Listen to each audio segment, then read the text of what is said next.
तो हम लोग जो टॉपिक पढ़ेंगे वो क्या होगा? क्लासिफिकेशन। क्लासिफिकेशन का मतलब क्या हो जाता है कि method of grouping thing, method of grouping things with similar properties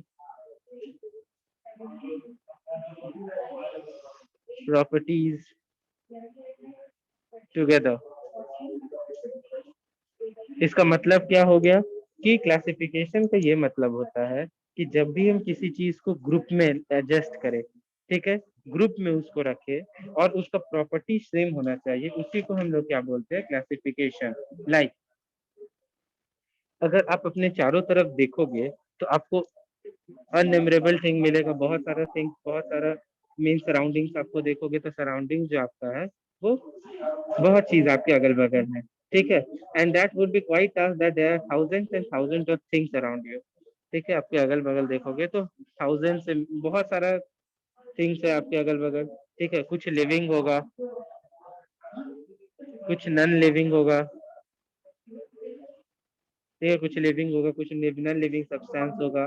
किसी चीज का अगर लिविंग में ही किसी का शेप अलग होगा, साइज अलग होगा, कलर अलग होगा, ठीक है। नॉन लिविंग का भी सेम होगा, शेप साइज कलर ये सब अलग होगा। कोई डिफरेंट मटेरियल्स का बना हुआ होगा, मटेरियल्स का बना हुआ है, ठीक है। कुछ होता है there even certain thing that exist but you can not see, ठीक है। कुछ ऐसे चीज है, कुछ लिविंग थिंग ऐसे है जो एग्जिस्ट करते हैं लेकिन उसको हम लोग देख नहीं सकते हैं, उन्हें हम क्या बोलते हैं? माइक्रोस्कोपिक ऑर्गेनिज्म, ठीक है। माइक्रोस्कोपिक ऑर्गेनिज्म या माइक्रोस्कोपिक टर्म्स बोलते हैं। तो कुछ ऐसे ऑर्गेनिज्म है। तो अब हम क्या कर रहे हैं, किसी भी चीज को मान लीजिए शेप के ही बेसिस पर, शेप के ही बेसिस पर किसी को एक ग्रुप में रख दिए, साइज के बेसिस पर किसी को एक ग्रुप में रख दिए, कलर्स के बेसिस पर एक ग्रुप में रख दिए। तो ये जो ग्रुपिंग कर रहे हैं ना, इसी को हम लोग क्लासिफिकेशन बोलते हैं। क्लासिफिकेशन का मतलब ही क्या हो गया? ग्रुपिंग। लाइक फॉर एग्जाम्पल, अगर सपोज एक ग्रुप ए है, ग्रुप ए हो गया जिसके अंदर मान लीजिए ह्यूमन है, नीम ट्री है, पी प्लांट है, डक है। और एक ग्रुप बी है जिसके अंदर पेन है, सेलफोन है, वॉच है, बुक है, टेबल है, ठीक है, ये सब है। तो आप देख सकते हो कि ग्रुप ए में दूसरा चीज है, ग्रुप बी में दूसरा है, ठीक है। तो हर एक में यहाँ पर आपको जो ग्रुपिंग है वो अलग अलग चीज का दिखता है। ग्रुप ए का अलग है, ग्रुप बी का अलग है। ग्रुप ए में आपके लिविंग थिंग्स हो गए, ग्रुप बी में नॉन लिविंग थिंग्स हो गए। अब इसमें भी आप अलग अलग कर सकते हो, ह्यूमंस अलग हो जाएगा, नीम ट्री पी प्लांट आपका अलग ट्रीज में हो जाएगा, डक आपका ये एनिमल्स ये सब में हो जाएगा, ह्यूमंस ह्यूमन में हो जाएंगे। तो हर चीज का अलग अलग ग्रुपिंग किया जा सकता है। तो इसी ग्रुपिंग को हम लोग क्या बोलते हैं? इसी ग्रुपिंग को हम लोग क्लासिफिकेशन बोलते हैं, ठीक है। All the living things share some common properties. Living thing जो आप देख रहे हो वो लोग का कुछ ना कुछ कॉमन प्रॉपर्टी होता है। लाइक लाइफ प्रोसेसेस सबका सेम होता है, सारे रिस्पायर करते हैं, सारे फूड खाते हैं, ठीक है, सारे के बॉडी के अंदर ट्रांसपोर्टेशन होते रहता है, एनर्जी वो लोग को मिलता है। लेकिन लिविंग थिंग्स भी क्लासिफाइड है प्लांट्स और एनिमल्स में। लिविंग थिंग्स भी ग्रुपिंग है, क्लासिफिकेशन है प्लांट्स और एनिमल्स के अंदर। एनिमल्स के अंदर अलग आ जाएगा, फिश आ जाएगा, इंसेक्ट्स आ जाएगा, एम्फीबियंस आ जाएगा, बर्ड्स आ जाएगा, मैमल्स आ जाएगा, सारा चीज इसमें आ जाएगा, ठीक है। प्लांट्स के अंदर अलग आ जाएगा, हर्ब्स आ जाएगा, श्रब्स आ जाएगा, ट्रीज आ जाएगा, ये सब अंदर आ जाएगा। तो हर एक का जो ये जो ग्रुपिंग हो रहा है ना, इसी को हम लोग क्लासिफिकेशन बोलते हैं, ठीक है। इसी को हम लोग क्या बोलते हैं? क्लासिफिकेशन। और ये जो क्लासिफिकेशन है ये सिर्फ लिविंग थिंग्स में कन्फाइंड नहीं है, ठीक है, सिर्फ लिविंग थिंग्स के अंदर क्लासिफिकेशन नहीं होता है, ये नॉन लिविंग थिंग्स में भी क्लासिफिकेशन होता है। और ये किस बेसिस पे किया जाता है कि ये क्या चीज से बने हुए हैं, इनका मटेरियल कैसा है, इनका साइज कैसा है, शेप कैसा है, ठीक है, इस चीज पे। लाइक आप देखते हो कि आपके घर में जो ये यूटेंसिल स्टैंड है, ठीक है, जो भी घर में यूटेंसिल स्टैंड है जिसको हम लोग बर्तन स्टैंड बोलते हैं, तो उसमें देखोगे सबका अलग अलग केस होता है। नीचे में यहाँ पर आपका स्पून रखने के लिए अलग बना हुआ होगा, इधर छोटे प्लेट्स रखने के लिए अलग होंगे, बड़े प्लेट्स रखने के लिए इधर अलग बना हुआ होगा केस, ठीक है, ग्लास रखने के लिए इधर अलग केस बना हुआ होगा। तो हर एक को जो ग्रुपिंग किया जा रहा है, इसी को हम लोग क्या बोलते हैं, क्लासिफिकेशन बोलते हैं, ठीक है, इसी को क्लासिफिकेशन बोलते हैं।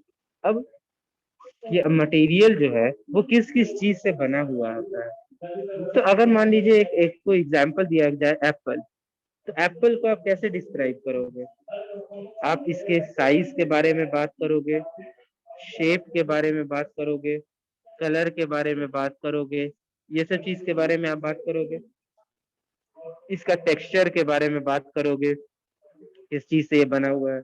तो हर एक का ये जो लाइक एप्पल ही है, तो इसका अलग अलग प्रॉपर्टीज मटेरियल होता है, ये सब सारा क्या है, उसके प्रॉपर्टीज है। तो प्रॉपर्टीज के बेसिस पर भी सारे मीन्स यू कैन से जो ऑब्जेक्ट्स है उसको हम लोग अलग अलग डिफाइन किए हैं, ठीक है। The property of material decide what things can be made of, for example we can not make tools out of rubber. अगर मान लीजिए प्रॉपर्टीज ही है, वो प्रॉपर्टीज ही एक ऐसा चीज है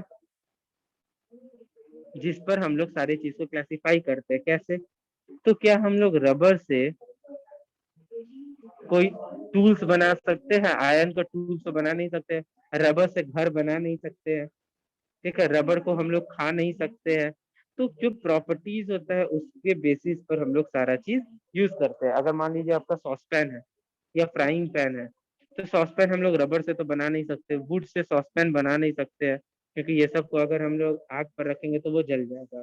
तो ये सब चीज जो है वो डिटरमाइन करता है कि हम लोग कैसे प्रॉपर्टीज ऑफ मटेरियल को डिस्क्राइब करते हैं। तो हमारा आता है अपीयरेंस, पहला जो प्रॉपर्टी है वो क्या है, अपीयरेंस का।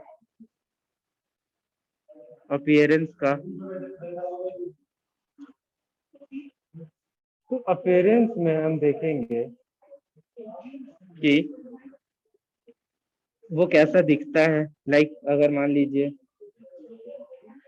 आप लेते हो पेपर को और क्लोथ को, तो पेपर का अपीयरेंस दूसरा होता है, क्लोथ का अपीयरेंस दूसरा होता है। वुड लेते हो, आयरन लेते हो, तो वुड का अपीयरेंस दूसरा होता है, आयरन का अपीयरेंस दूसरा होता है, हर एक का दूसरा है, ठीक है। आयरन में ही आप देखोगे तो एल्यूमिनियम अलग होता है, एल्यूमिनियम अलग दिखता है, कॉपर अलग दिखता है। तो हर एक चीज का जो अपीयरेंस है उसके बेसिस पर भी हम लोग मटेरियल को, ऑब्जेक्ट को क्लासिफाई कर सकते हैं, ठीक है, अपीयरेंस के बेसिस पर भी। सेकंड आता है आपका लस्टर। लस्टर का मतलब होता है साइनेस, साइनी अपीयरेंस, ठीक है, साइनी अपीयरेंस को ही हम लोग क्या बोलते हैं, लस्टर बोलते हैं।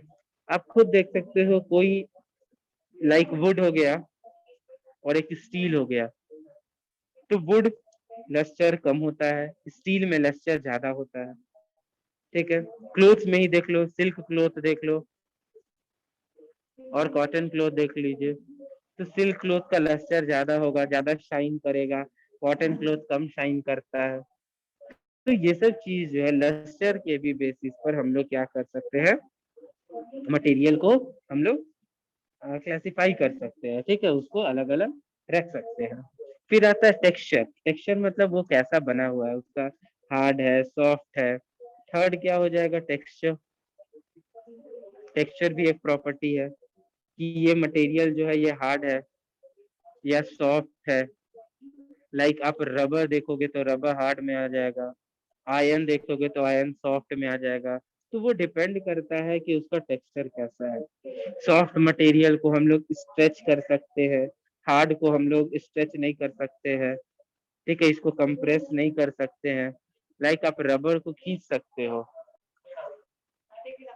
ठीक है, रबर को हम लोग खींच सकते हैं, लेकिन जब हम लोग आयन को लेंगे तो आयन को कभी भी खींचा नहीं जा सकता है। तो ये सब सारा क्या है, ये सब टेक्सचर के बेसिस पर भी क्लासिफाइड है। ठीक है, उसके बाद आता है fourth, that is state. State का मतलब क्या, दैट इज कि वो सॉलिड है या लिक्विड है या गैस है। आप कॉइन लो, बुक लो, हाइड्रोजन गैस लो, वाटर लीजिए, वाटर वेपर लीजिए, तो ये सब बेसिस पर भी हम लोग स्टेट के बेसिस पर हम लोग डिफाइन कर सकते हैं। लाइक हमारा जो कॉइन है ये सॉलिड हो जाएगा, बुक सॉलिड हो जाएगा, हाइड्रोजन गैस हो जाएगा, वाटर लिक्विड हो जाएगा, वाटर वेपर लिक्विड हो जाएगा। तो इसी के बेसिस पर हम लोग क्या कर सकते हैं, क्लासिफाई कर सकते हैं। ठीक है, सॉलिड है या लिक्विड है या गैस है। तो अब इन तीनों के बारे में पढ़ते हैं, सॉलिड, लिक्विड और गैस के बारे में। तो सबसे पहले देखते हैं सॉलिड, लिक्विड और गैस का। Just let me show with the figure, figure से इजीली समझ आएगा। ओके, सो ये मॉलिक्यूलर अरेंजमेंट है सॉलिड, लिक्विड एंड गैस का। यहाँ पर आप देख सकते हो, ठीक है, ये आपका किस चीज का है, मॉलिक्यूलर अरेंजमेंट सॉलिड का। तो सॉलिड में आप देख सकते हो जितने भी मॉलिक्यूल्स है वो सारे क्लोजली पैक्ड है। तो क्लोजली पैक्ड होने के कारण होता क्या है कि सॉलिड जो होता है ना, उनका शेप और साइज चेंज नहीं हो सकता है। ठीक है, याद रखिएगा, मॉलिक्यूल्स क्लोजली पैक्ड है, इस चलते इनका जो शेप एंड साइज है वो चेंज बहुत मुश्किल से होता है। ठीक है, like you can move a box from one place to another but can not change its shape. कोई एक बॉक्स है, आप इसको मूव कर सकते हो, लेकिन इस बॉक्स को आप छोटा या बड़ा नहीं कर सकते, इसका शेप और साइज को नहीं चेंज कर सकते। क्यों? क्योंकि इसका जो मॉलिक्यूल्स है वो क्लोजली पैक्ड होता है। उसके बाद सेकेंड आता है लिक्विड। लिक्विड में क्या होता है, इसका आप शेप चेंज कर सकते हो, लेकिन आप इसका वॉल्यूम चेंज नहीं कर सकते। शेप चेंज क्यों होगा, तो ये जो गैप देख रहे हो ना, ये गैप के कारण शेप चेंज हो सकता है, क्योंकि इसमें जो मॉलिक्यूल्स होता है वो थोड़ा लूजली पैक्ड होता है। ठीक है, अब लूजली पैक होने के कारण क्या होता है, ये कंप्रेस हो सकता है, इसको ऊपर से नीचे से दबाया जा सकता है।